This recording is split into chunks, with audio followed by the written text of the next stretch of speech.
Bonjour à tous. Pour savoir dessiner en perspective, il faut maîtriser une dizaine de notions.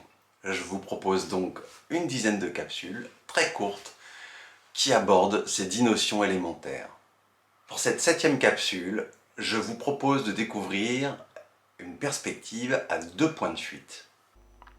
Et avant de commencer notre perspective, je vous propose de partir à New York et d'analyser cette photographie où on s'aperçoit que toutes les parallèles entre elles, comme nous l'avons déjà vu, se croisent sur des points de fuite. Ces parallèles appartiennent à des plans qui sont parallèles au plan de sol et donc les points de fuite vont se croiser sur une ligne horizontale qui s'appelle la ligne d'horizon. On peut même vérifier sur cette image que la ligne d'horizon est bien à la hauteur des yeux des passants dans les rues. Cela me permet également d'indiquer une hauteur. Si mon observateur fait 1,80 m, donc entre le haut du trottoir et la ligne d'horizon, j'ai 1,80 m dans ma perspective.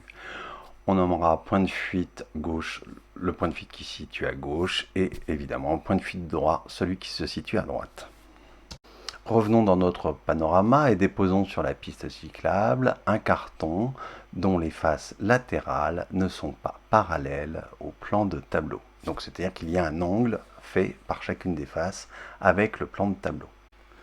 Les faces adjacentes du carton forment entre elles des angles droits et donc nous avons des angles orthogonaux à chaque coin du carton. Les arêtes du carton parallèles entre elles se dirigent vers un point de fuite à gauche ou à droite suivant leur orientation. J'ai pris soin de coller la première arête du carton sur le plan de tableau, ce qui fait que je peux récupérer directement la hauteur H sur mon plan de tableau et donc le placer sur ma ligne de mesure. Je reporte également les angles que je peux mesurer sur ma vue de dessus, mais je sais que j'ai placé mon carton à 35-55 degrés. Je peux dès lors reporter cette mesure directement sur ma vue de dessus. Donc je m'assure que j'ai bien ici à gauche 35 degrés et à droite 55 degrés. Mon carton est bien positionné sur le point O. Je peux tracer également les fuyantes, c'est-à-dire les droites qui se dirigent vers les points de fuite. Donc ici, une fuyante qui se dirige vers le point de fuite à gauche et maintenant le point de fuite à droite. Je peux me placer maintenant dans ma vue de côté et placer mon carton vue de côté. La hauteur H correspond à peu près à la moitié de mon observateur sur la ligne de mesure qui est comprise dans le plan de tableau. Donc je peux reporter la hauteur H et placer la vue de côté de mon carton d'emballage. Voilà qui est fait. Revenons dans le panorama pour comprendre ce qui se passe. Toutes les droites parallèles entre elles passent par le point de fuite à gauche. Faisons passer une de ces droites par l'observateur, elle possédera le même point de fuite. À l'intersection de cette fuyante qui passe par l'observateur et le plan de tableau, je peux tracer une verticale. Cette verticale va croiser la ligne d'horizon comprise dans le plan de tableau et je récupère donc mon point de fuite à gauche dans le plan de tableau. Je peux procéder de la même façon pour mes fuyantes à droite. Je vais donc passer par mon observateur une fuyante. Cette fuyante va croiser la ligne de terre et donc le plan de tableau. À cette intersection, je monte une verticale.